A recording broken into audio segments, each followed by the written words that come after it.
Where'd I go? We're going to move pretty fast, but if anybody has questions, please interrupt. It may be good to say the page number, Gary, as we go through. Yes. Yeah, and keep in mind, you got two folders. You have a folder that has the budget worksheet, and then you have a folder that has the department head request in it. So we typically refer to them as the skinny book.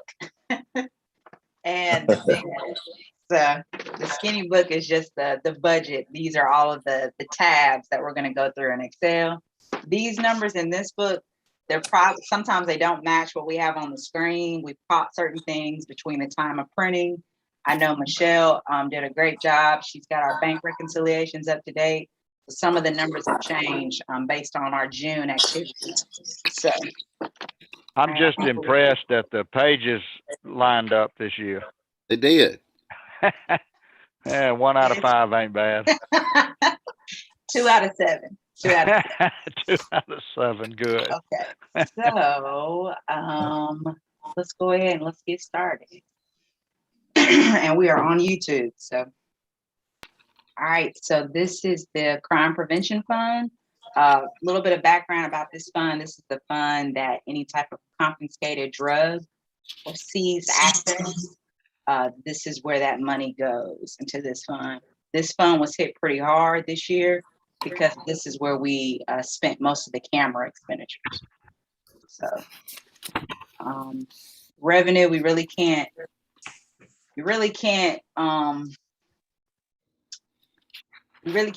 estimate. You just never know what kind of year we have in terms of like seizures. So we didn't put any revenue in here. I guess I could put, what do y'all think, like 5,000 maybe? Let's say something to that effect, Dominique, since we got such a situation and we don't ever know how it's gonna come up again, you know. That's what happened. I think 5 is fine. We didn't budget for anything last year. So, and we've collected, almost 11,000 to date through June at least. So, all right. That's yeah, but it's not anything we can count on. No, sir. Right. No, okay. All right. Anybody have any questions about that fund? It's really pretty cut and dried. We didn't, this also Shop with a Cop. City doesn't expend any money for Shop with a Cop. Technically, this is all based on donations. We just house the donations in this fund and then expend it out of here. And then again, last year, this is where the cameras hit. This year, we have not budgeted anything. If you notice, like I said, this fund. Remind me, how many cameras were we able to purchase with that money? It's 20. 20. Okay. So you take out that 5,000, I mean, this fund has pretty much been depleted at this point. Yeah. I know there has been some talk about the possibility of adding some cameras to this list. I would think that's something that probably could not be bonded because of the life of the camera. Correct. Okay. All right. All right. Unless we have any questions, let's move on to animal shelter. All right. So the animal shelter. Dominic, I did have one quick question. Yes, I know sir. we're gonna add additional cameras, and you said you're gonna add about 5,000 to it. Will we need to add more to it since we may have to test that again with the camera? No. Yeah, but Robert, it's gonna have to come out of the general fund because this fund is just doesn't have but $5,000 in it. Okay. Yeah, but that's why I mentioned that if we go back and revisit it, we'll do it in the general fund. Okay. Michelle, if you'll take those notes too, make sure we don't forget about that when we get back to the general fund. All right, animal shelter. In terms of revenue, we've gotten close to 3,000 donations this year, and then if y'all remember, we went from 50,000 to 87.5 and requesting that from the county, their support. Did we not ask for 100,000? if I remember, we asked for 100, Got and seven. then there was like a conversation, and then they said they could come back with this amount. All right. Did we ask for 100 again this year? Well, it's up to you guys. I have not sent a letter. out We yet. we definitely, you know, when you look at this fund, when I looked at it the other day, we're spending about 250,000. No, excuse me, about 350,000 a year to manage this fund. If you go down to the bottom, Dominique, you see our total expenditures are $1,428,000, but $1,069,000 of that this year is the finishing up that renovation project. Yeah. So our operating cost is $350,000. I think the county ought to chip in 100. I mean, we're paying $250,000, I agree, Gary. and we have documented proof that they're bringing in more animals than us. Correct. What do they give? I forgot. 87.5. 87.5, Billy. Your letter to them last year was a request for 100,000. Okay. I don't know. Didn't we send them a similar letter this year? I have not sent it yet. I usually wait until after budget session. Yeah, Okay, we wait. Yeah. We asked for Well- 75 last year, and I think they split it in the middle there or something. Well, maybe. look, even though we're being watched on YouTube, I think we need to ask for 125. Okay. We'll do that.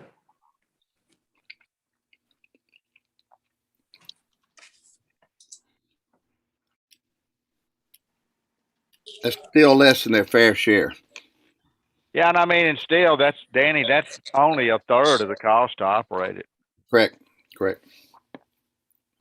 Hey, and when you send that letter to them, Mayor, please say that. Please say, you know, we're asking for 125,000 from the county, which represents 1/3 of our operating budget.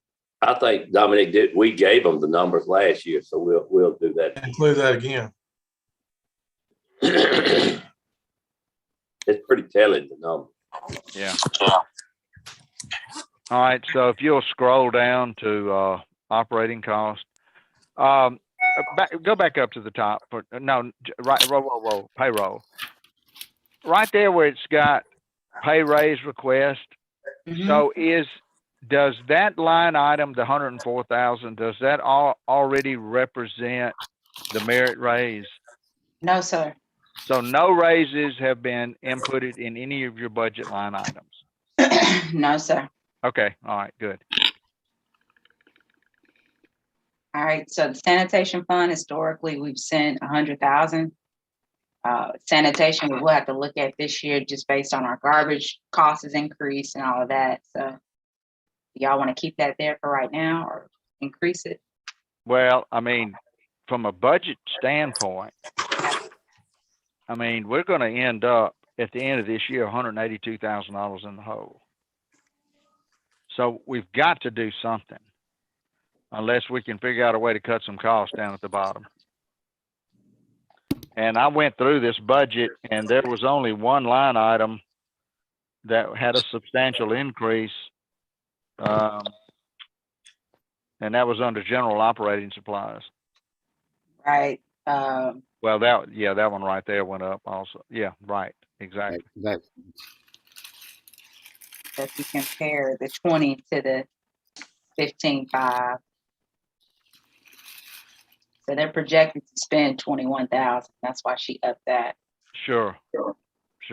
Yeah, and that was the only thing I saw in that budget that looked like it might be substantially different than last year, because aside from that, her operating cost is about the same.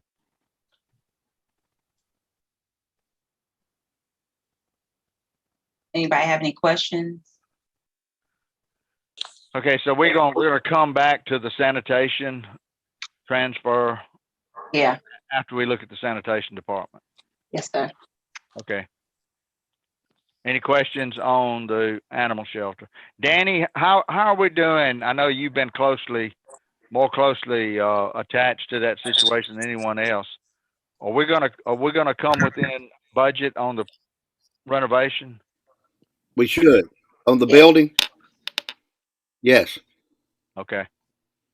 Yeah, that was a firm bid for that. You know, Roy Collins is doing the work. And we just had a meeting with them last Monday with Roy Collins and our animal shelter architect consultant. So it's going pretty well. So that 1,069,000 is a firm number based on our pay requests that we paid out and what's left. We don't anticipate any problems over that, Gary. Is there any way to generate any additional revenue in that fund? Yes, we discussed it. We talked about once we get the building done, that they would get the committee together and do. I know we don't like naming possibilities, but you can do it per cage, per room, animal room, things of that nature. Then they want to. They're talking about having what they call a fur ball once again, kind of like the charity ball. And we just got to get the COVID out of the way. Those are the two big ways to bring in money other than donations. Has there Naming been, would just be a one-time thing, wouldn't it? Sir? If you just name a cage or a room, that'd just be a one-time income. We need something to be year to year. Well, that's not going to happen in an animal shelter, Brian, because animal shelters run on a deficit. You can't. I know it. Hey, You Dan, can't. let me ask Yeah. you a question. I don't know if it creates a situation where you become a competitor with independent, but you know, a lot of people who travel, they store their dogs. They Boredom. over the week, yeah, board them. Is that something that we could do? We don't have the Yeah. room. If the problem is we haven't had the room, Yeah. and then of course you have to have a total separate heating, air conditioning, venting, HVAC, so you don't transmit viruses, diseases, those type of things. And you certainly don't want to, I mean, there's a lot going into it, Gary. You got to make sure that certain vaccinations have been done before you bring animals in, and that they're safe to the other. Um,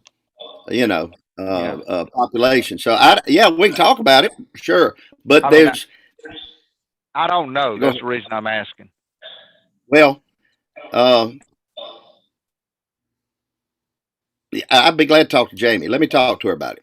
Well, I don't even know if the public would put their pet in an animal shelter. I agree. I think you I got think- some issues with that. It's going to be tough. Yeah. Okay. You know, and looking at every animal shelter around the country, we're doing as well, if not better, than the others. It's it's a problem. We're going to have a deficit every year. We just got to figure out a way to keep these donations, and we do have some great people that can help us. So we got to reach out once this COVID situation eases up. Right. We need to make the county understand that they've got to contribute their fair share. Yes. Certainly. But Yeah. we tried repeatedly. Right. All right. You guys had mentioned too, like a Friends of the Animal Shelter type kind of organization too. Yes, ma'am. That maybe you could generate kind of like an annual gift That or campaign. that's the committee we were talking about. Yes, ma'am. Hey, Danny, if you know, and one of the and not to get off subject too quick, but people need to make these contributions to the Cleveland Development Foundation and earmark them for the animal shelter. That way they can assure themselves of getting the charitable contribution. We've discussed this in the past, and when I talked to Dominique, it was my understanding they were going in the general fund, Dominique? No, like any donations to the animal shelter? Yes. No, They would just come into this fund. I mean, but they were not getting that Tax benefit. No, tax benefit. no. yeah, Gary, that's what I'm saying. If we'll get them to use the Cleveland Development Foundation and get them to earmark it for the animal shelter, then the Cleveland Development Foundation can transfer that money to them. I will get that to Dominique. Would you And remind me, and we'll both get that to Jamie and get that out? very good. All right. Unless we have any questions on that, we'll come back to the animal shelter when we look at the sanitation fund. right, next up, library. This one's pretty straightforward. She's not asking for anything more in terms of the appropriation. Just for background, the library is funded by a portion of our tax millage. I want to say it's 2 mills. Is automatically directed towards the library and to our parks. So this is all based on tax. Yes, sir. Yeah, Dominique, without getting off subject too bad, did we have, I mean, I noticed that our personalty has gone up substantially and our realty has gone down. Is that just was that a misallocation last year? I don't know. I could You look know, into it. I noticed that in the general fund too. It was a substantial difference. Yeah. Between, check. Well, you're saying we got more than we expected? No, look at our realty. Our realty is actually less than we budgeted. We budgeted 145,000, 144. We only got 136, and we still got some more coming in. But look at the I see. personalty. It went up to 41,000 this year. Yeah, and this is based on the assessed values, the preliminary assessed values that we get from, the tax assessor's office. Well, my I see question. what you're saying. Why did it go down? Why did one flip flop? Yeah, my question is, we need to check with Will and make sure this is correct because, I mean, that is a huge increase in personalty. Just go look at the general fund for 1 second and look at what the difference is there. So It's going from 424 to 650. Wow. And then vehicles are going the opposite direction by about 80,000, 84,000. Yeah, so I don't, it kind of blew me away when I looked at our tax numbers because normally you don't see drastic changes like that. Well, that was going to be my question. How consistent are those numbers? Well, they're preliminary. I mean, if you net them out, I mean, we budgeted 2.6 last year, and this year we're planning for 2.7. Yeah. So if you net the two, we're going up. I know it. Collectively, they are about the same. But that personalty going up so much had me worried. I just want to make sure that Will hadn't given us an incorrect number. Yeah. I can reach out to him. In y'all's big book, what we're referring to is page. On page 1 in the little book. Well, in the little book, yeah, but page 8. This is where we get these numbers from. Page 8 in the big book. And this is the letter we get from Mr. Hooker. And I can go. I guess we can talk. You want to go ahead and look at the tax schedule now, or we can wait for that? Well, no, I mean, before we get through with this budget, we just need Will to confirm these numbers. Okay. I mean, it was a tremendous difference that I'm not used to seeing. All right. All right. Okay. Any more questions on the library? They did not change their appropriation request. Thank God we got one department that is staying within the budget. Gary, I'm fine here. I want to regress just a minute from a text I just received. I want anybody listening and the board, I want everyone to know that when people donate money to the animal shelter, it does go to the animal shelter.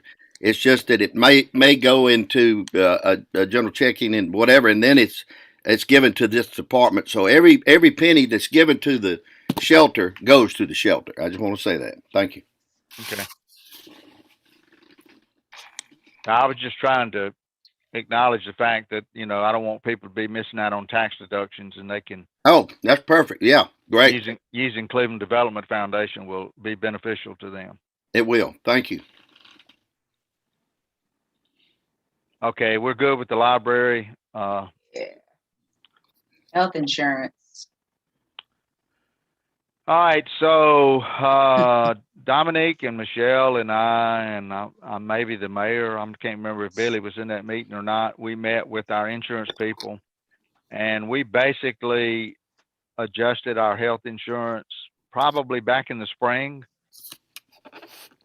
Yes. And all we're trying to do is make sure that we maintain a reserve that's sufficient to cover us, because for those of you who are new on the board, we are partially self-insured. And we have a underwriter that covers the part anytime someone goes over, I think $40,000, the underwriter picks it up completely.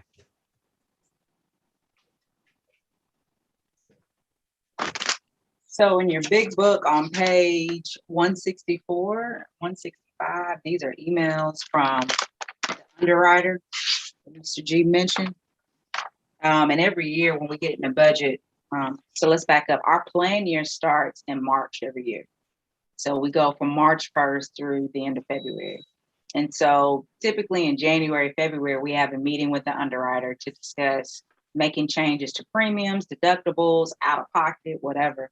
And so this spring, 2021, we actually did increase the employee premiums. Okay, so you see here, this 7,431.72. This is what the city pays for each employee. Okay. And so if you take this number, it comes from our payroll schedule. So basically it's the 7,431 times the number of employees gets you this number. Okay. So in your budget packet, in your budget book on page 164 and 165, Mickey every year goes through and provides recommendations when we're getting into budget for if you want to go ahead and increase your premiums before the end of the next plan year. In the past, we've done it both ways, where we've waited. Sometimes we've done it during budget. So I would like to get this number even, if possible. It's kind of random, but Just be easier on y'all from an accounting standpoint. yeah, maybe knowing what to look for. Let me look at it by employee. So Well, since we finally have increased looks like our reserve is going to go up this year. Could we just move it down to 7,400? yeah, and do that divided by 12. That'd be 616.67. Oh, that's a real even number too, ain't it? Yeah. Yeah. Really, I'm looking at the monthly number being even. What if we get 620 times 12? 620 times 12 is 7,440 a year. If we did 620 per person. Okay. What's your total number of employees? About 135, Danny. 135. Okay. Yeah, you got. I'm waivers too. I'm guessing, but it's going to be close. We do have a handful of employees who have family coverage, but it's not a substantial number of the city. Yes, sir. It's less than 10. Yeah, it's very small.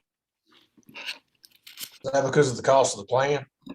No, they pay, yes, but they pay for that part, Brian. Right. Yeah. We are consistent in what we pay on each employee. So Dominique, if you want to go to 7,440, okay, that's not going to change it substantially. All right.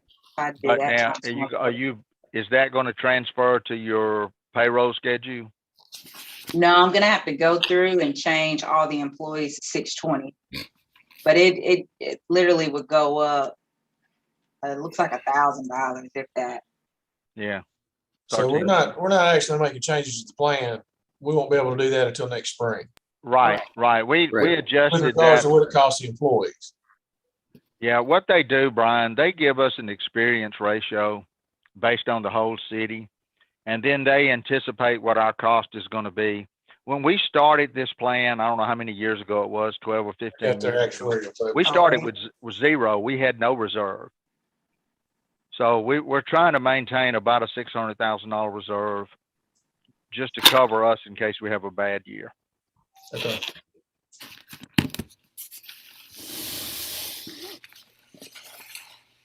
Okay. So Michelle, if you could go ahead and start making those changes to make everybody 620. All right. And then it'll update as she changed it.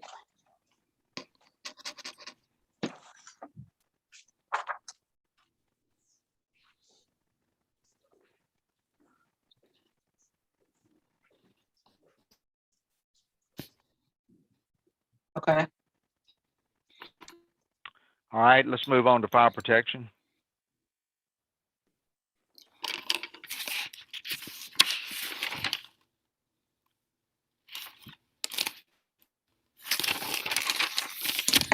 Fire protection.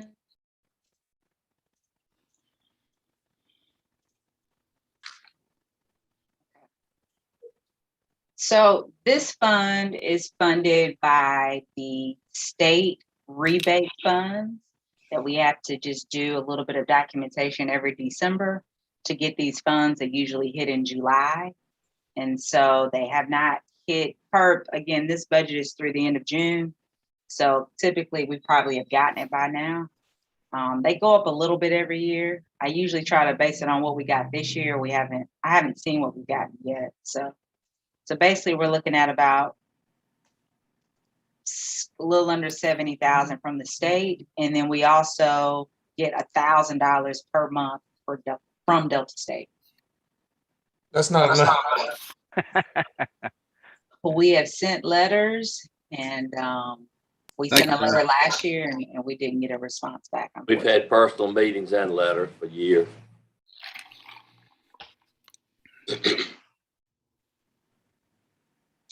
Dominique, is that what we get from the state? Have we already gotten an increase from when we changed our insurance rating? So look, I don't know what we've gotten this year yet. But typically in the past, it's gone up a couple thousand each year. But I will have to let you know. I'll get Miss Linda to look today to see if we've got those funds yet. But I don't know. Or should we anticipate an increase because of that? I would assume. Kurt? Question, and maybe Brian could help. What do other universities pay their communities? Well, that was going to be my next comment. Mr. Mayor, you may want to talk to Greg. I know Mississippi State and Ole Miss and Southern pay substantially more than $1,000 a month. Of course, they have larger populations, but $12,000 is not very much. Now, for that state. Kirk, I think, to answer your question, Kirk, I think the last time we checked on this, it was well in excess of 100,000 a year. You're correct. And we carried all those figures. We're beating the dead horse.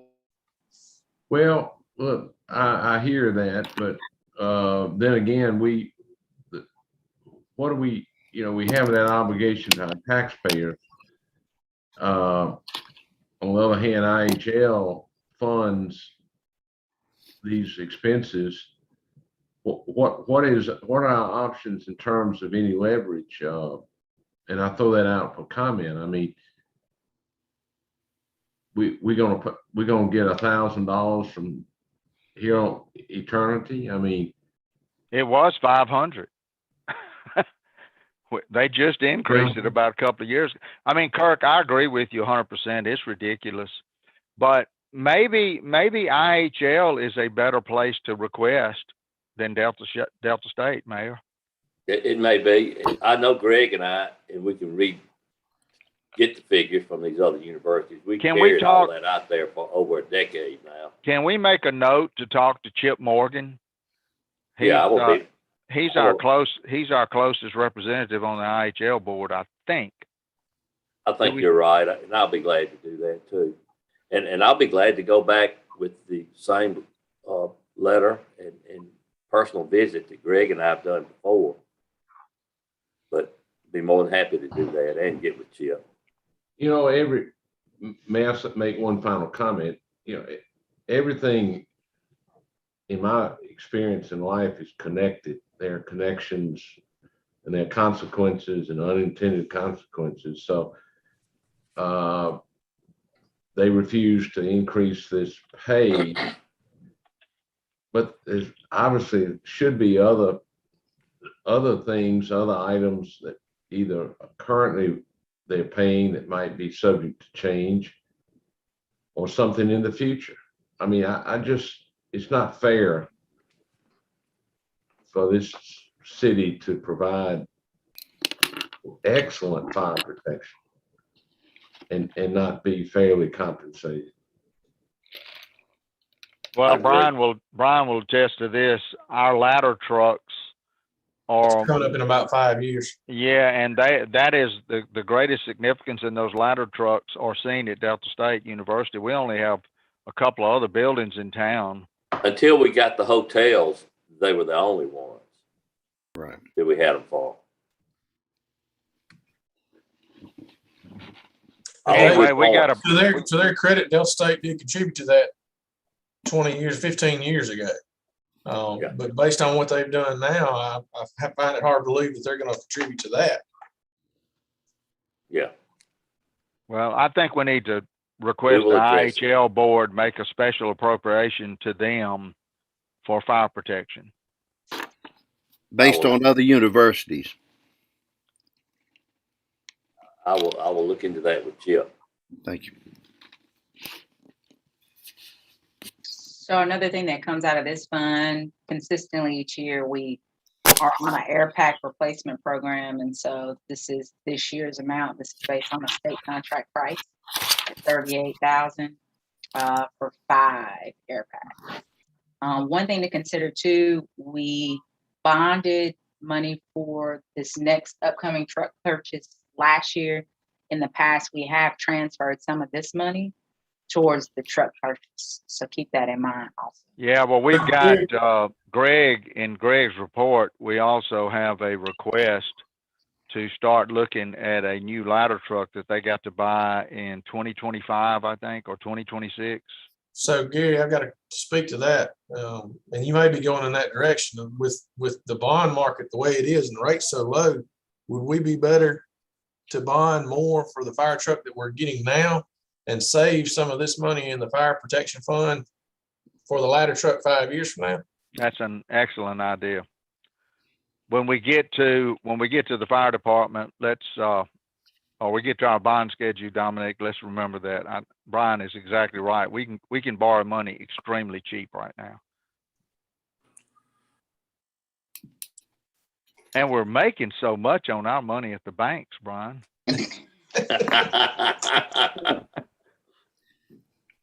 So we'll come back to, so are we good with this?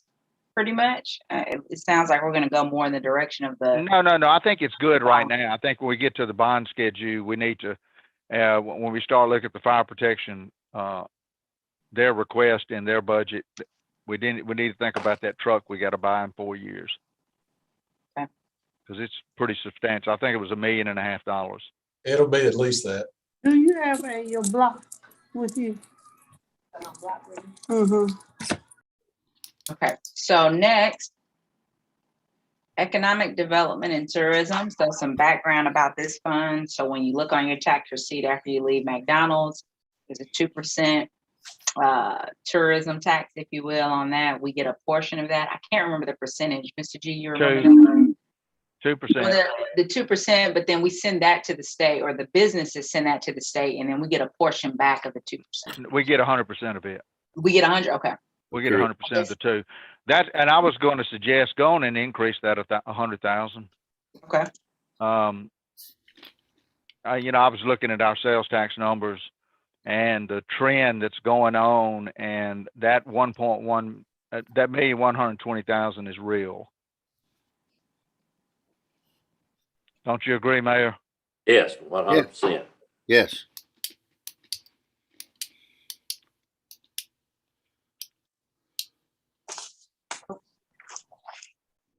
Okay. The next item, really, that's basically the point is this fund is funded by tourism tax. So right. We'll go down. This fund also houses the Railroad Museum, which Anna Sledge has been a gift from God. She is on the ball and she's innovative. It feels like we're running it more so as an event center and / museum, which has been great because she's been doing some really cool events. So, I mean, I think donation and gift shop sales are definitely going to go up. This might even be pretty conservative here. I noticed, a couple of months ago, you asked me about some money she had spent, and it's for events that she's having, and she's collecting revenue for those events. Mm-hmm. So I don't know how much of that cost we have in the Railroad Museum for those events, but I think we could certainly justify an increase of the revenue that she's generating. So we're going to go up. We're going from 500 budgeted to 2,000. You think that's enough? I mean, at the rate she's going, I think we're going to do every bit of that. Yeah, keep it there. We're projecting 2,100 already. Yeah, for this year. When did she start? She started, we just did her 3-month evaluation last week. So we budgeted last year 500, and in 3 months she's already quadrupled that. Now, I will tell you this though, the 2020 budget, Lisa slashed it down to the bare minimum because of COVID. So, so yeah, keep that in mind. Really, the true comparison would be from 19 to 21. Do you know what that is off the top of your head? I don't, but I can go.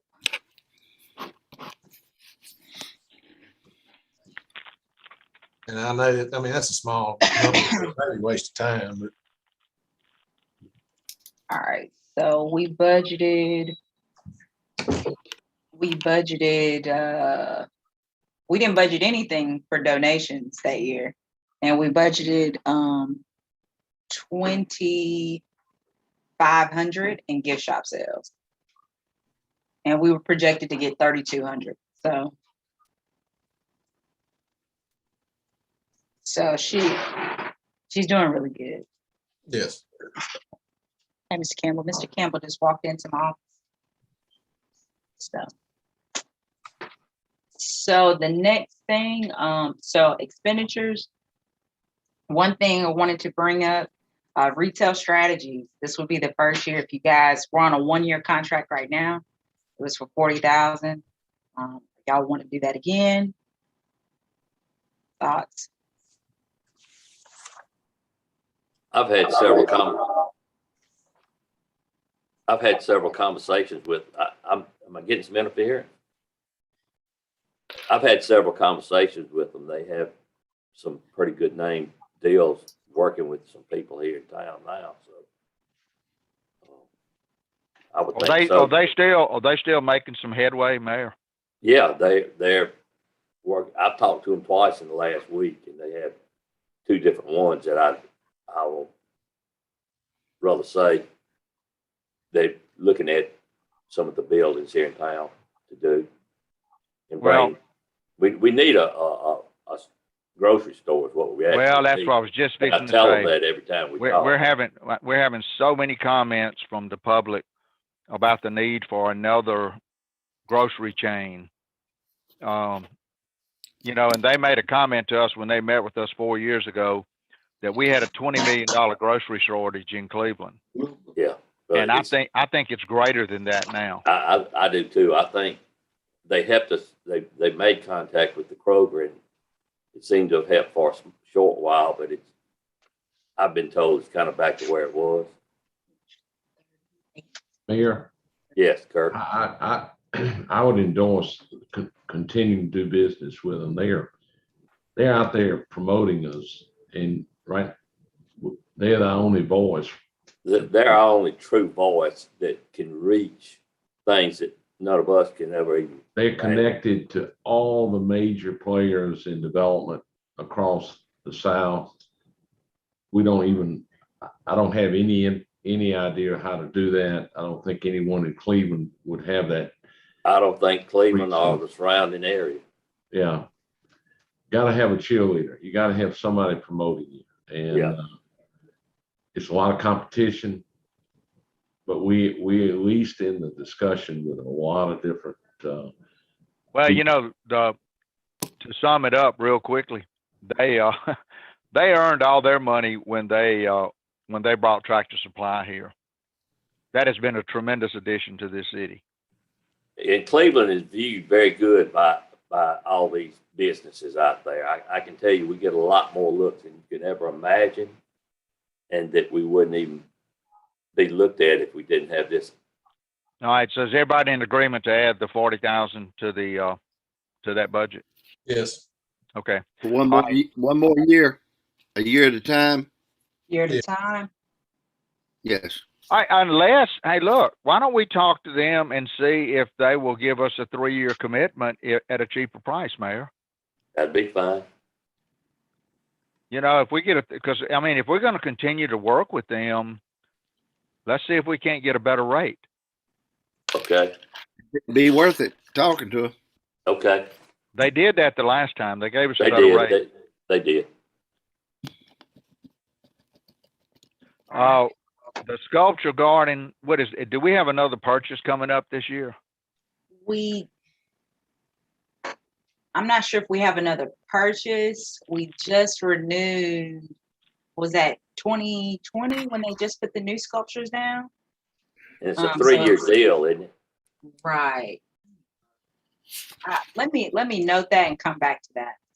Okay. If I can look that up. But that typically in the past we have not budgeted that 7,500. We wait until they request it, because in the past we have budgeted the 7,500 and then it was never requested. So we've done it both ways.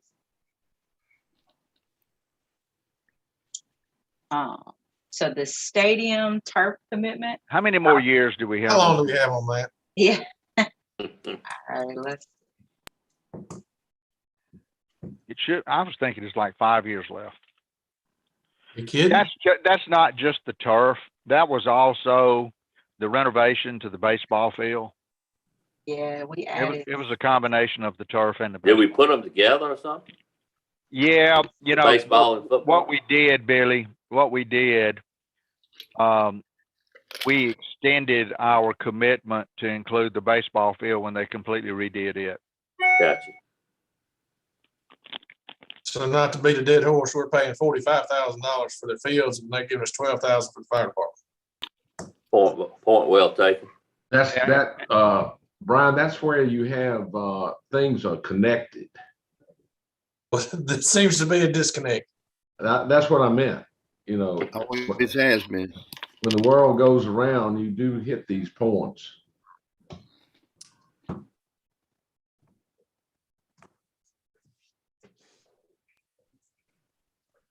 But we made a commitment, so we need. Sure, no, Yeah.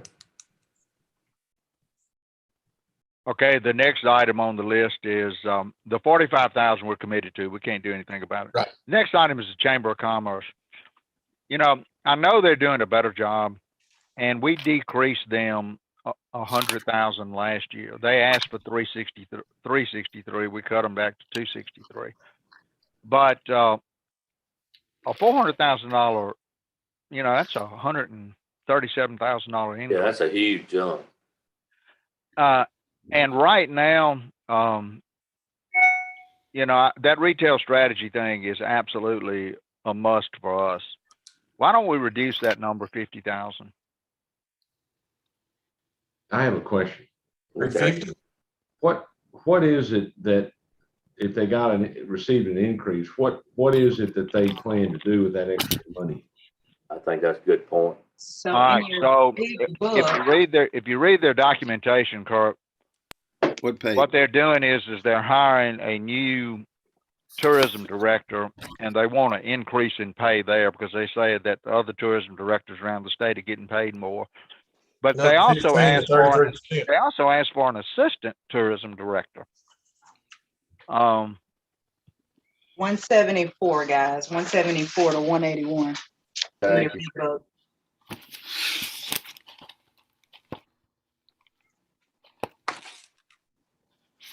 Well, they're doing a lot better job with the new director. No question about it. They are professional.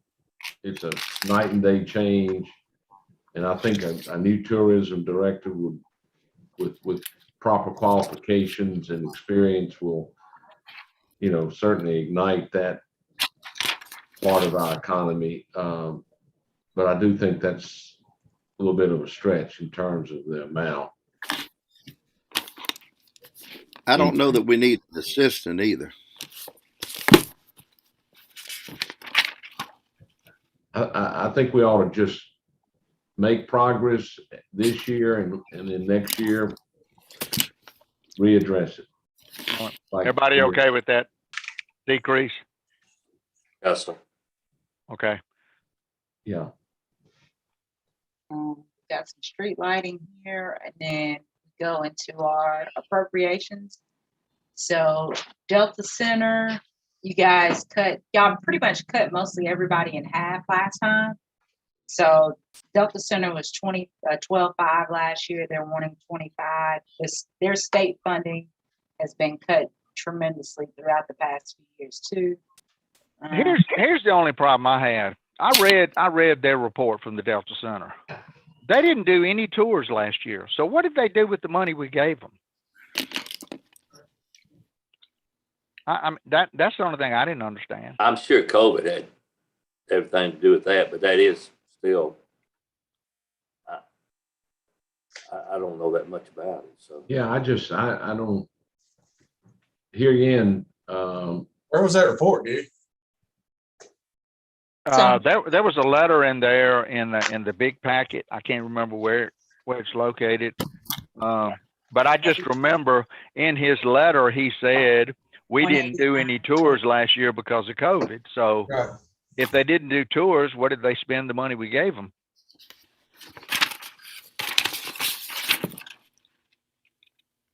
would you want to keep it where we had it last year? Well, See at least, some improvement? let's take at least $5,000 out of it.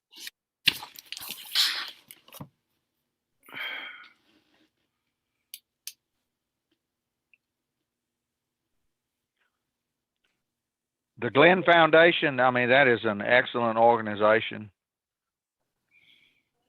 Those people do a lot for this community. They really have. 50 Nights of Light. This is just a little bit of bulbs and just different things like that we can't bond. So Yeah, it's just really kind of It's just maintenance, right? pretty much. It's, yeah, it is. Keep Cleveland Boring, 2,500 there. Delta Aquatic Club, that's flat at 3,000. They're requesting. Ms. Trisha Walker will actually be here as part of our department head meetings to discuss her entire, initiatives. She's requesting the 62.3 this year. Well, Going back to the DAC, the Delta Aquatic Club, they're showing a $9,000 surplus, and they're still asking for $3,000. Is that still a big thing around? I don't know. They had a letter. There's an email that From Jamie Van Volpen, right? yeah, Jamie Van Volpen. But they had some challenges last year. I don't have very big. I mean, he sent an income statement, and they've got a $9,000 surplus.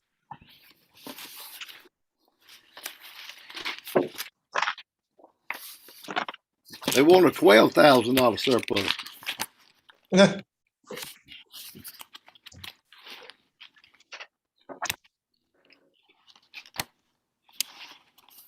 That's on page, looks like 186. 186 and 187.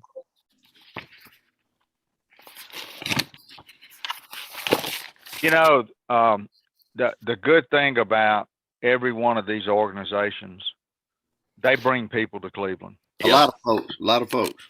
Even like keep Cleveland Boring. That guy brings in about 700 They bring a people. bunch of people in. He brings in about 700 people every year with his 3 festivals. And he does his own advertising and everything.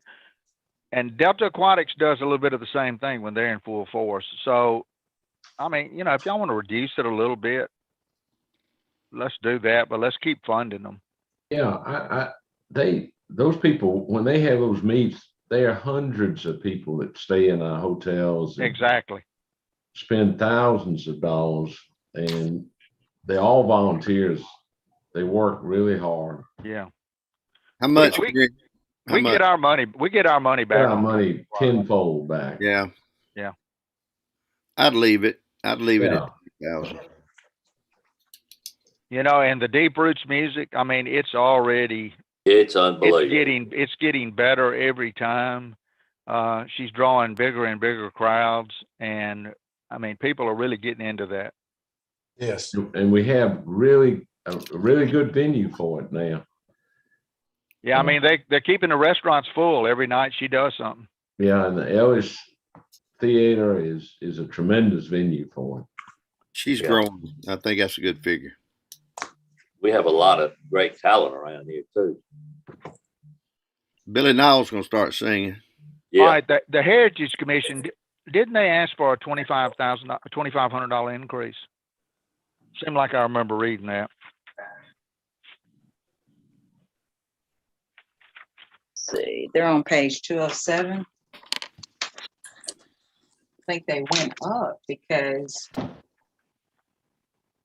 we budgeted 40 last year. Look, last year. We Page budgeted. 207 in your big book.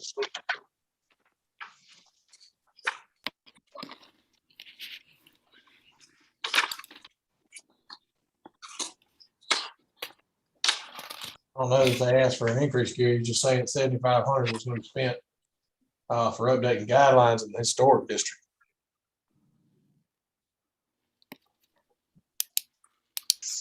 Economic development. You know, the one good thing about all these organizations, they don't require any of our time. They're volunteers. They Yeah, actually, Everybody- they actually reduced their appropriation this year. Last year, it was 12.5. Okay, Oh, there you go. all right, my bad. I read it incorrectly. One question, please, Gary. What did we do with Delta Center of Culture and Learning? What did we cut it back to? To 20. Delta Center, we cut it to 20. Thank you. Hold on. I was looking at 2020. It was 2020, 12.5 in 2020. The year I mean. Economic development. So you guys reduced them to 10,000 last year. So they're just keeping it flat from last year to this year. Okay. Delta Arts Alliance, is that the same appropriation? Last year, y'all cut it to 30. And this year they went back up to 35. In 19, it was 35. Or excuse me, 20, it was 35. Okay.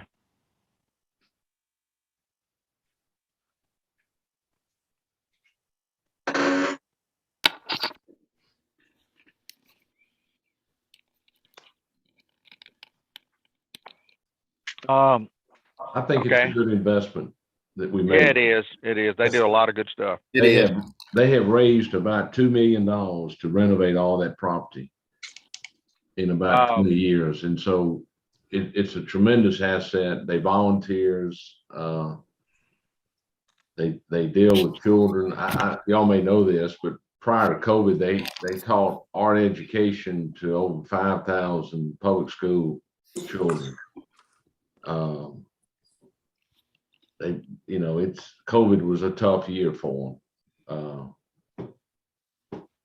But there's certainly a tremendous number of volunteers that work hard. All right. I think everybody good with the rest of those? And then the Grammy Museum. All right, the Grammy Museum, this year, hopefully this year will be the last year we will have to support them at that high level. They have done a tremendous job, and with the mayor and his first lady's help, they've raised a bunch of money this past year. And so they're going to be financially, after this year, they're going to be in fabulous shape. So I think next year we're going to see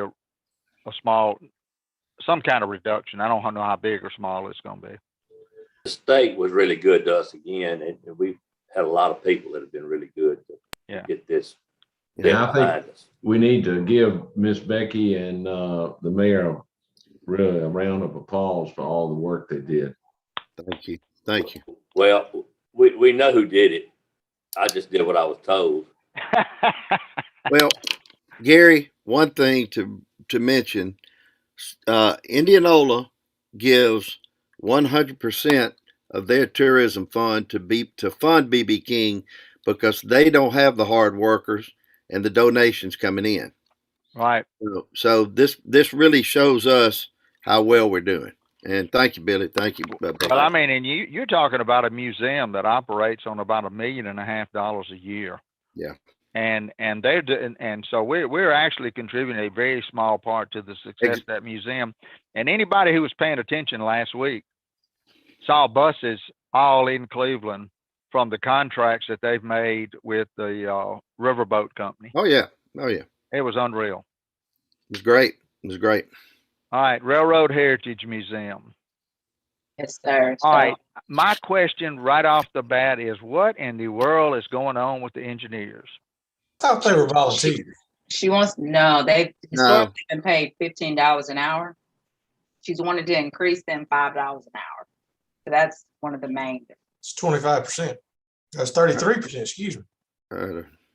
So, I mean, we got city employees that would love to have that kind of increase. Yes. I don't think we should. If we can get away with it, I don't think we should.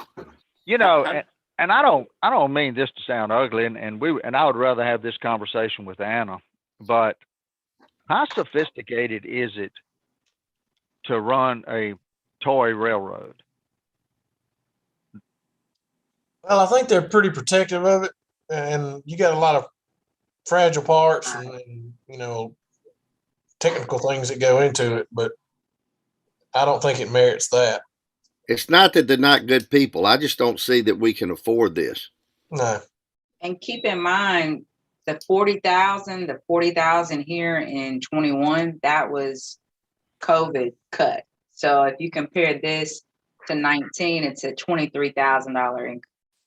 Still an increase, but it's not this 40-something thousand or 39.4, but it's really 23,000 from 2 years ago.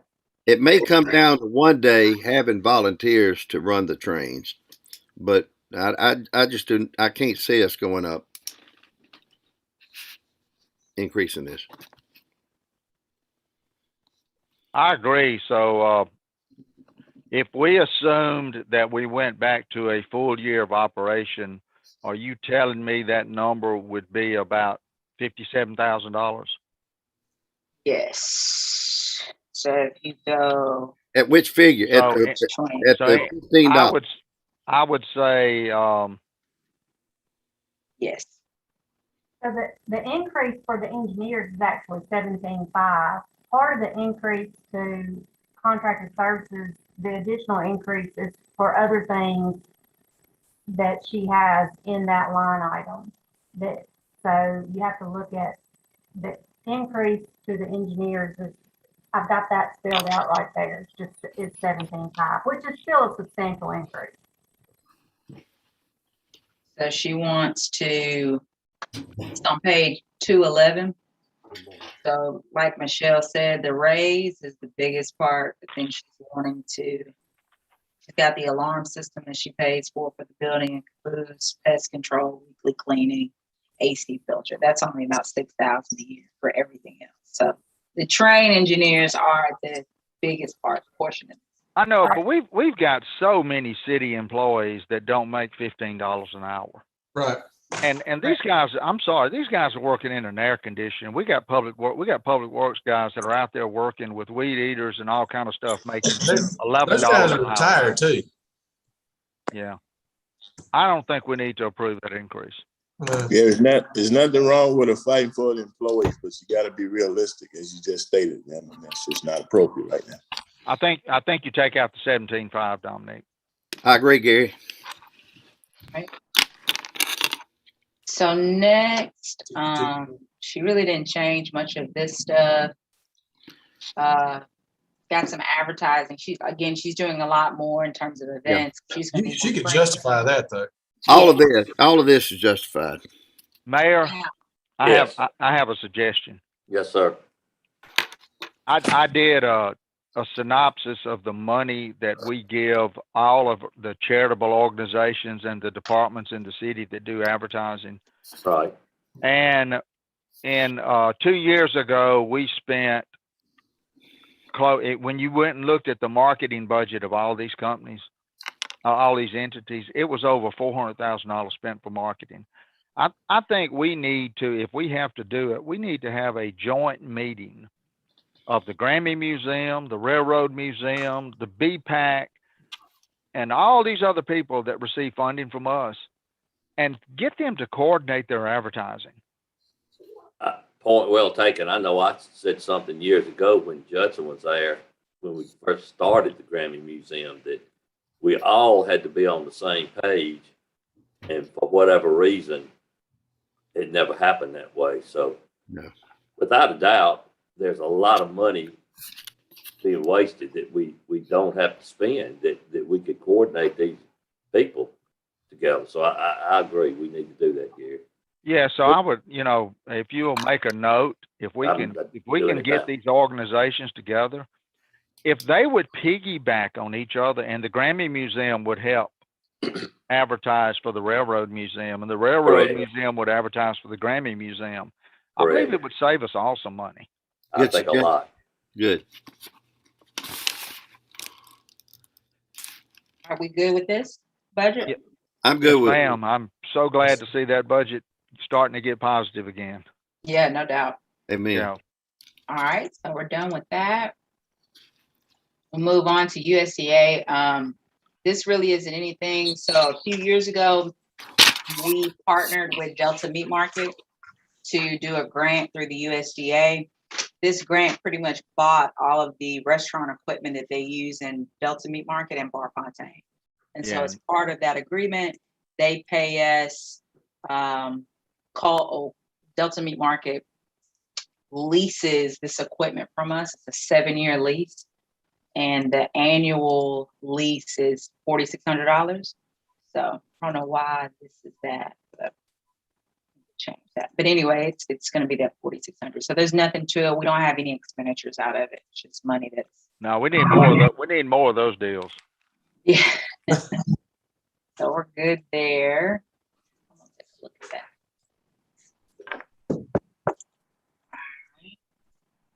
Sanitation. Ooh, let's go. Move on to. Let's skip that fund. We'll come back to it. All right. General bond and interest. So this fund is funded by tax proceeds. And so there's a certain amount of millage. I can't think of it off the top of my head, but millage that goes. It's about 11 mills. Okay. That comes here. So that's that. So we're looking at 1.6, close to 1.7 there, and just tax proceeds coming in. And then this is our bond requirement for next year. Can you pull up our bond requirements for the next? Yes. You have a schedule that has 10 years on there. Yes. Can you put that on the screen? Yes.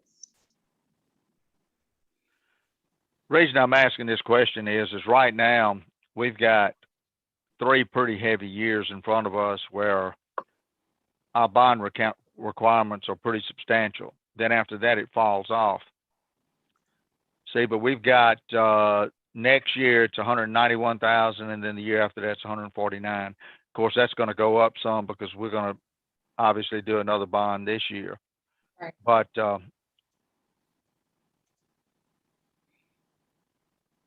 in this good news, this is the last year of Baxter 22 is. So if you look at this schedule here includes that Baxter principal and interest. is but Baxter's in a separate fund. It is. It is. I have a schedule for the GO totals. Right. Okay, so go back to that one. So next year in 2022, we're going to need $2,054,000. Okay, I'm trying to think a year out in advance. All right, so now go back to your B&I fund. Okay. All right.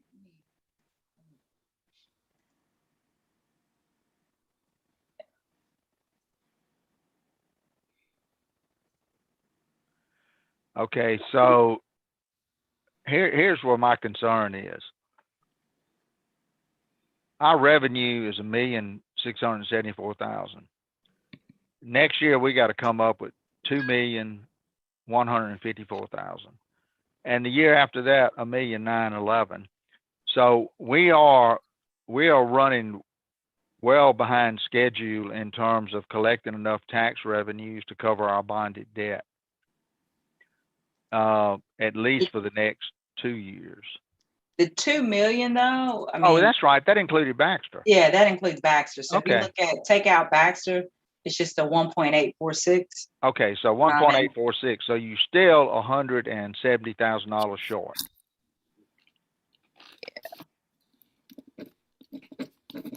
Which is right here, 1.846 between principal and interest. So yeah, I mean, and in the past, I want to say we've kind of not operate at a deficit, but we've eaten into the cash balance to avoid having to raise taxes. Yeah, Mayor, one meal now generates $107,000. This was last year. Yeah, so you know, so we're steadily losing ground in this fund, and we're continually have to bond stuff. Dominique, after we do our bond for this year, can we come back and revisit this? Because if we end up with a $200,000 deficit next year, we're going to be underwater.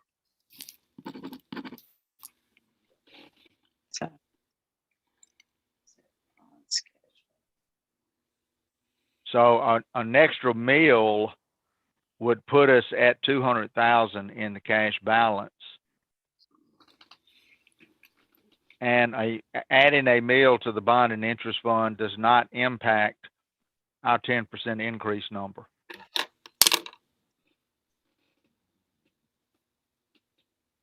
Explain the 10% increase number. What are you saying there? Okay, so the state of Mississippi, How long we can increase taxes? the state of Mississippi restricts you Right. to a 10% increase in taxes. Sure, certainly. That restriction does not apply to the bond and interest fund. Okay. Okay. So you're proposing that we increase our millage 1 to cover the bond shortage, the debt coverage. Yeah, maybe that's what I'm saying. Maybe go back to it after we look at our bond for this year, Brian. Maybe go back to it to see if we add one meal to this. Adding one meal to it will keep us solvent going into 2022. Right. Because in 2023, we're going to come up short. So we're at 15 meals right now. Yeah, I said 11. I was wrong. I'm sorry.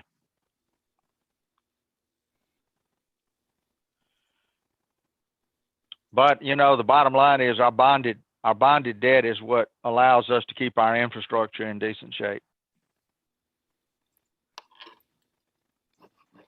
No, we have to do that. We're going to come back to this one. All right. Tax increment financing. Okay. I have a question about that. Yeah. When you and I talked earlier, you thought that we received substantially less than it took to pay our bond. And it didn't, did it? I still have some questions about this because apparently we were supposed to invoice the county. And the way I was looking at it was I thought that we would take the value of the realty value for this and we would basically do a journal entry to move that from the general fund realty into this fund, do a transfer. That was my understanding of it. Okay. When I looked at when I looked at the value that they sent me, it was much less than what we had anticipated. But I've got to get with Brad Davis. We've just been missing each other. And so Brad is not only that, Dominique, not only that, we need to bring Lawrence Line back into this conversation because a TIF bond is never supposed to be more than the tax revenues collected. As a matter of fact, we should never receive less than we received on that property prior to the construction. That's the way the code reads, is that we would always get at least that much money. And I'm talking about the pawn shop and the other stuff that was tore down. So we should never come up short in funding that TIF bond. And then 10 years from now, when that bond is paid off, it adds $181,000 to our bottom line. Annually. Annually, yes, sir.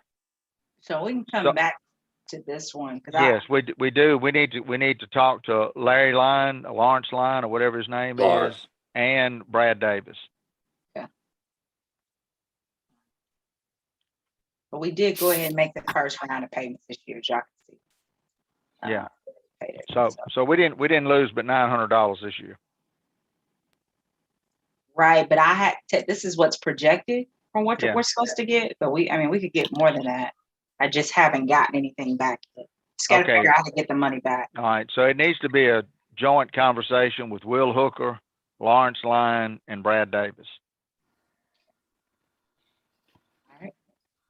And I'll be glad to have that conversation with you.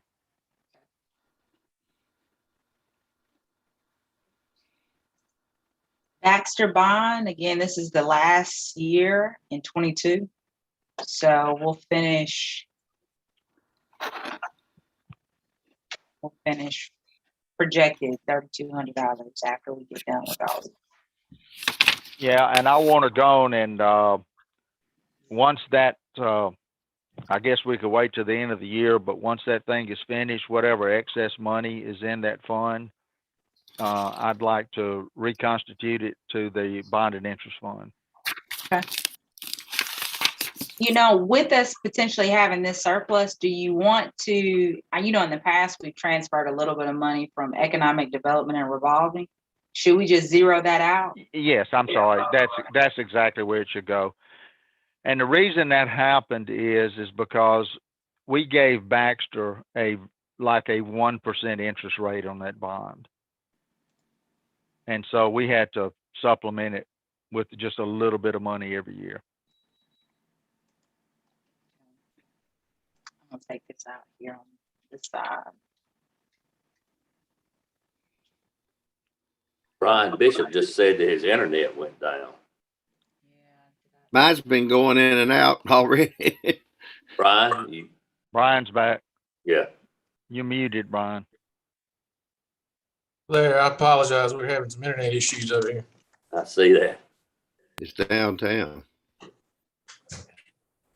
All right, let me go back to Baxter.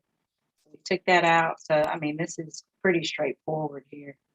You still on the TIF bond? I mean, yeah. We're gonna have to revisit the TIF bond. We've got to have a meeting with some guys in the past that helped us get all this together. So we're gonna come back to that. Now we're on the Baxter bond issue. 22 is the last year on this bond, so which is exciting. Okay, we're good there, Dominique. Okay. You're gonna close it out. You know what? I told you incorrectly. We ought to give that money back to Economic Development Revolving Fund because that's where we borrowed the money from to supplement this thing. Okay.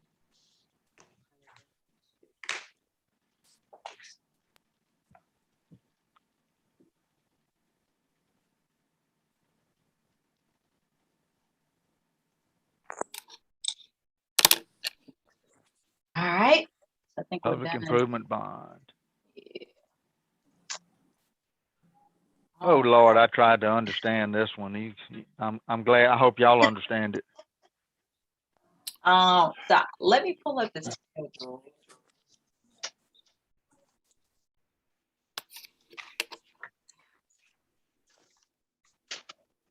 I don't know if I don't know if y'all saw the schedule.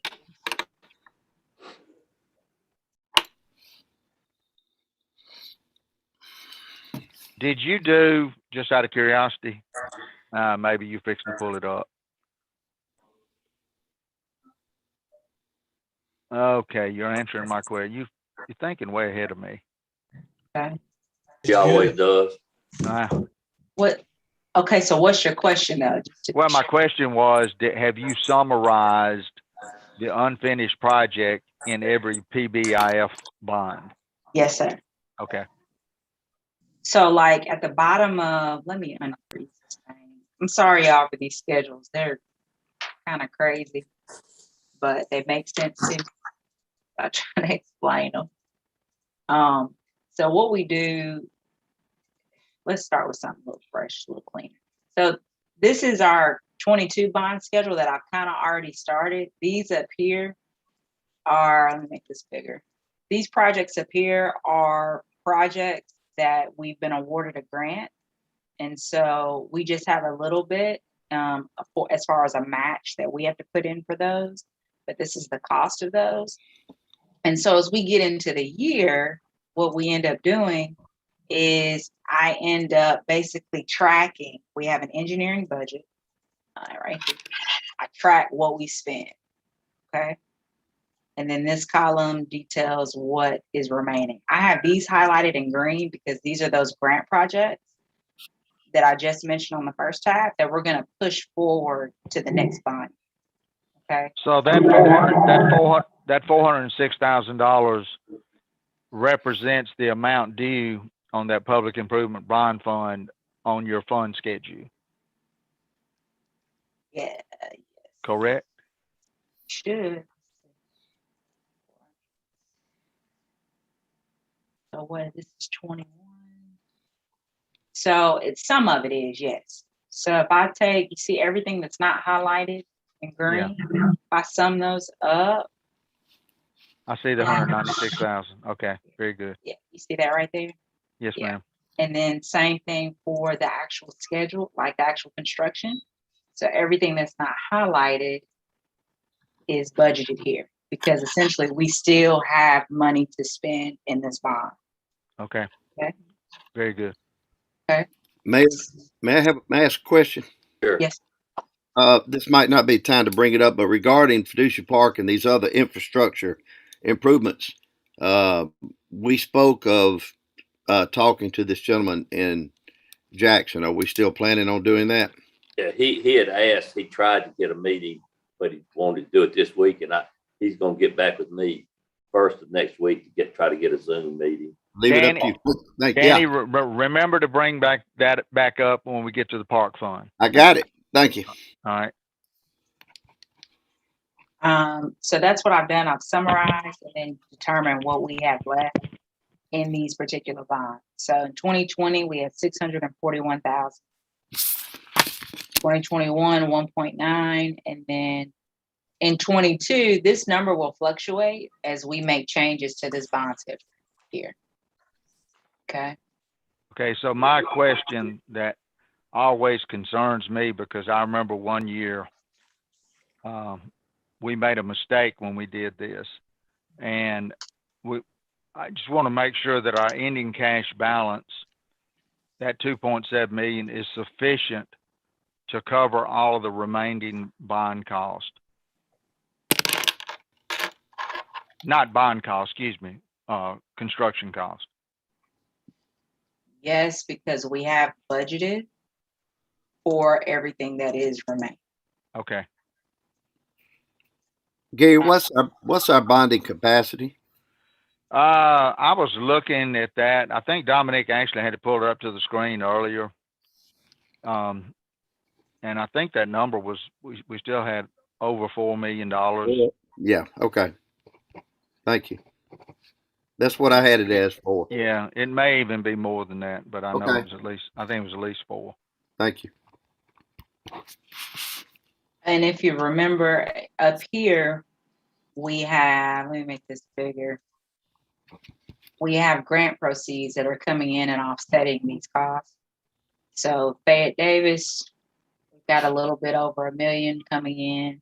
And then also we've gotten some grant proceeds in 21, like we've gotten some, no, not for Fiducia, but for the MLK sewer rehab project, we've got some grant proceeds. Also for Highway 8 and 61, that project is complete.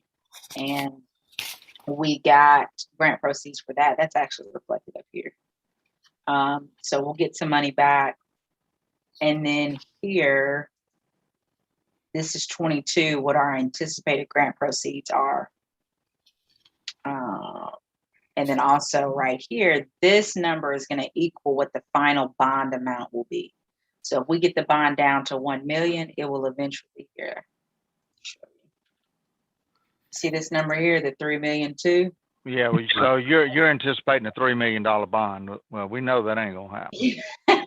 Right. So I just like that number to be linked. So when we're making Yeah. changes to the bond schedule, Yeah, we have it. okay. Okay. I got you. All right. All In, right. re- in regard to this, is it time again to try to look seriously for some help with grant writer? Or are we through with that? I I mean, thought we'd knocked it out of the park. What was happening now? I think we have too. But I just didn't know if we ever needed a full-time person or doing that for us. it wouldn't hurt. I know Josh and his crew, they're essentially our grant writers. Yeah, I It- know it. They've been doing a great job. Josh is doing a fabulous job. But we've been needing police. We've been doing fire. There are other areas, is what I'm saying, that a grant writer could help us with. This is great. It shows us what's out there. Yeah.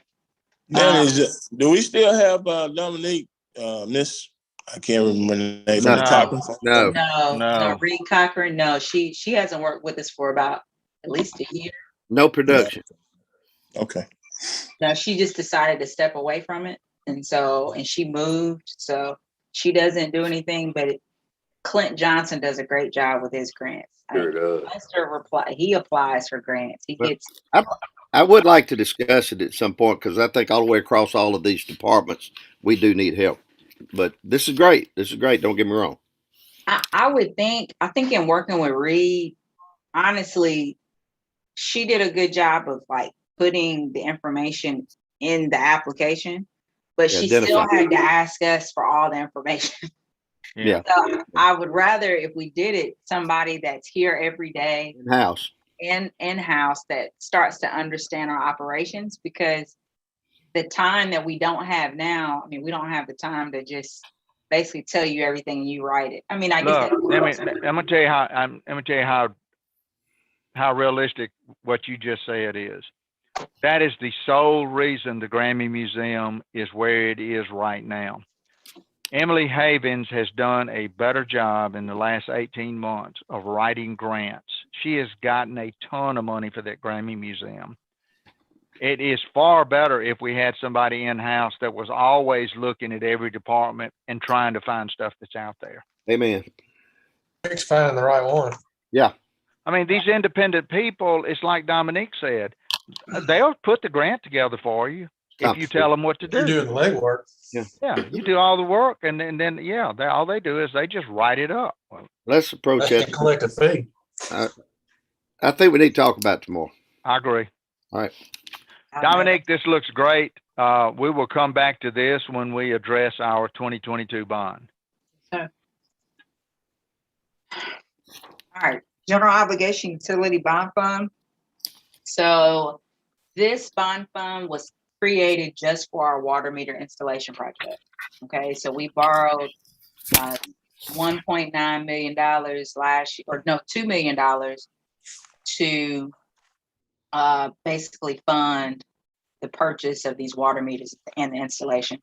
Hemphill, our installer, has run into some labor issues. And also it's taken forever to get a lot of meters in, our big meters. And so we're looking at hopefully getting people back in town, Hemphill, getting the meters and everything in September. So we can maybe hopefully finish this by the end of the year. But there hasn't been a meter installed, at least in the last 3 months, 4 months. But they've installed 98% of our residential are installed. So how are we doing with our water collections since we don't have these meters? We're doing great. Even with the ones that we hadn't replaced? Yeah, it's the big meters that we haven't replaced, but we're still manually reading the big meters. Gotcha. Thank you. Yeah, so we're not, we're going to probably see a little bump once these are installed, because we'll have maybe a little bit more accuracy in terms of the water going through the meter and how well it's read. But yeah, everything's still being read 100%. Very good.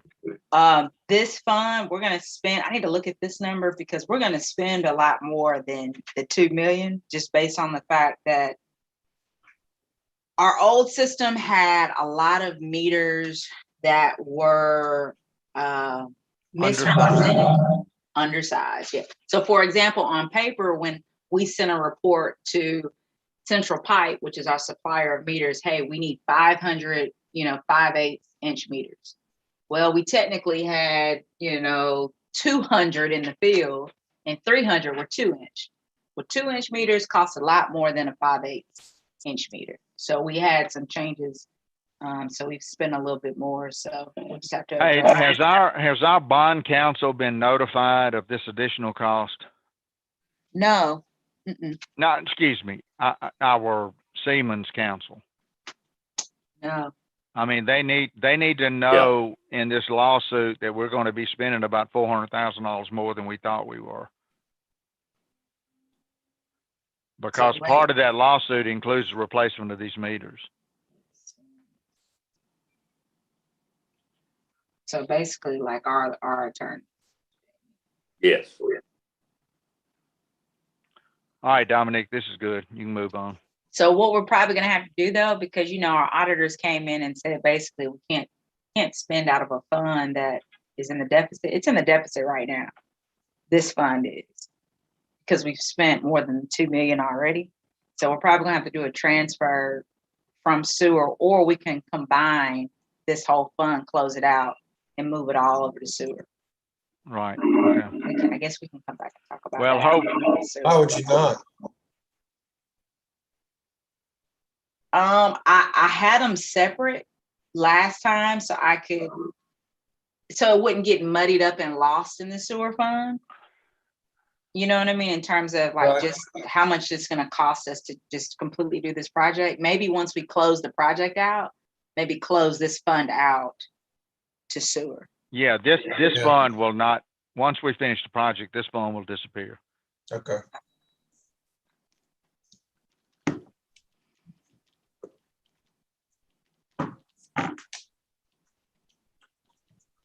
So because right now we're transferring money from the sewer fund to pay the bond off. So once we close it out, it'll just be a payment out of the sewer fund.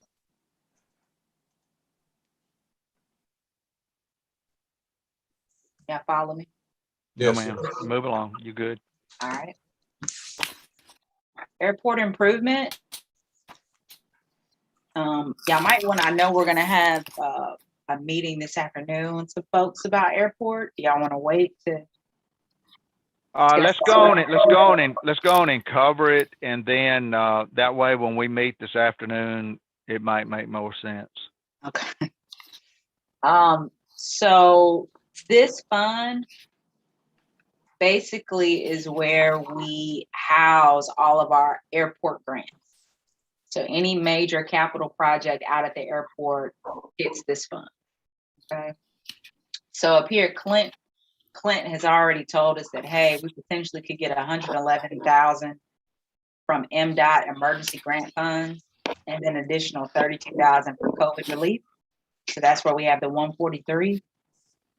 The flowage fee that comes from our fuel tank project that we completed out there, our fuel farm, if you will. So we get a portion of that back. So it's been consistent. And then of course we lease out the airport hangars. And so that's what that is. Though sometimes those, as we saw with some of the hangars earlier, or I guess a couple months ago, sometimes those lease agreements change, all that, but that's pretty consistent. And so now we're down here. If you remember economic development, we are sending $150,000 back to that fund for the next 3 years. I want to say this is year 2 that we're doing that. We're sending that money and reimbursing that fund back for the entitlement money that came and kind of waived to the city. So we didn't have. We used that for matching money, did we not? I believe so. I think we used it for matching money on some grants. It is. Is that correct? Okay. And we're being reimbursed. Yeah, that's right. And that the next payment has already been approved and released, and we may receive it this fiscal year. Okay. They told us it was going to take 3 years to get that money, and it's going to take them less time for the FAA to issue that money to us. And then if y'all remember, I believe it was the meeting before last that Clint mentioned there being a potential sinkhole at the airport. And so this is the proposed, I think this isn't a firm cost yet. We'd have to bid it out with it being over 50,000. But well, no, it's for repairs. I guess technically not. But it's 148,000 that we're looking at to repair, which would be offset by this MDOT emergency grant fund. So we have a little bit of a match. Yeah, and y'all try to stick around this afternoon at 4 o'clock. Kirk's assembled a group of people that's going to talk to us about proposals for airport improvement that will benefit us for many years to come. And we'll be using some of this money and maybe some bond money and hopefully get some of this infrastructure money that's being available by the government. So Clint Johnson is a rock star when it comes to handling all this stuff. So they're doing a great job. Mm-hmm. All right. So we're good there. We'll come back to it, I guess, this afternoon. Economic development and revolving, we just mentioned. So remind me again of the history of this fund. Okay, so UDAG was a grant that was awarded to the city when Dual Fast was built 25 years ago. And the federal government loaned us $2 million to give to Dual Fast at that time. And the deal was that they would pay the money back to the city of Cleveland as long as we used it as a revolving fund for economic development. And so normally we keep a balance of about $2 million in this fund. Right now it's down for two reasons. Number one, we loaned about $450,000 to the airport a few years ago. And we also loaned money to maybe the sewer fund, $500,000. Am I correct? Yeah, I've got a balance sheet too that I put in y'all's packet. Yeah, anyway, so the sewer fund, if my memory serves me right, owes us about $500,000. Owes this fund, rather. So our goal, based on our contractual arrangement with the federal government, is that we keep this fund around $2 million.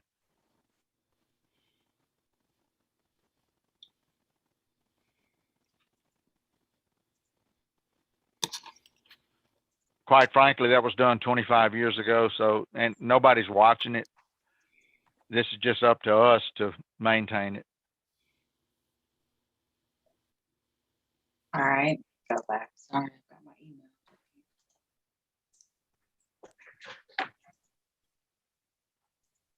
Where'd my budget go? All right, so we're taking this out. So really, we don't have anything. Oh, one thing to note, $50,000. We'll discuss this more when we get back to our bond schedule. But Mr. G, this is the additional $50,000 that we need to transfer to the bond fund for the match. Right, to support that Baxter Well project. Yes. All right. Hey, that's $700,000 in there last year. Is that what we transferred to your utility? I think so. So really, if we had that money back, that fund would be up around 2.2 million, back where it should be. Yeah, we transferred it to some of that. We transferred to the bond schedule. We actually transferred a portion of the Baxter water well, and then some to the sewer. Okay. So it was 100,000 to the bond fund and 600,000 to the sewer. Okay. So yeah, you had that back. There's your $2 million. Yeah. And that fund has been very resourceful for us because we've been able to use it anytime we have a potential economic development client in Cleveland. We use that money to help us buy down a bond schedule. Yep. Okay. Very good. Thank you, Good ma'am. there? All right. Yeah, we're good there. Great. Infrastructure and modernization. If y'all remember, this was based on the Infrastructure Modernization Act. Essentially, this was a way that the state was able to start making or receiving the sales tax for online sales. So now we're getting a portion of that. So this year, we're projected to get 359,000. We just got 180,000 in July. What is Last year, go ahead. What is our, do we have any restrictions on how this money can be used? I know we can do infrastructure. Okay, good. All right, So, we need to keep that in mind when we're doing our bond schedule. So last year we actually transferred 250,000 out to the bond schedule for street improvement. Great. So I've got it zeroed out right now, so we can talk about it later, but just note that. Any questions on this one? No, ma'am. No, ma'am.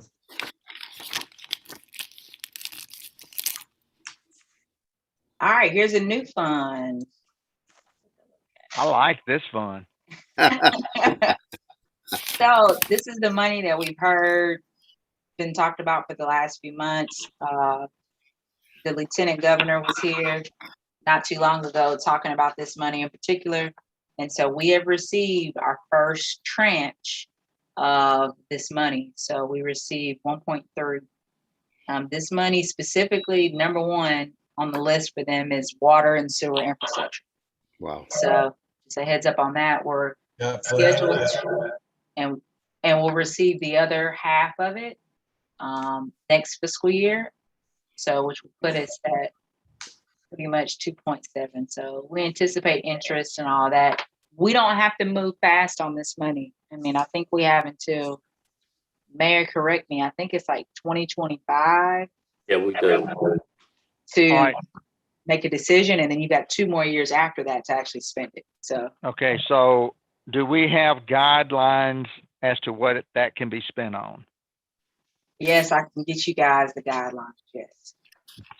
But I know water and sewer is really the only one applicable to us, really is water and sewer.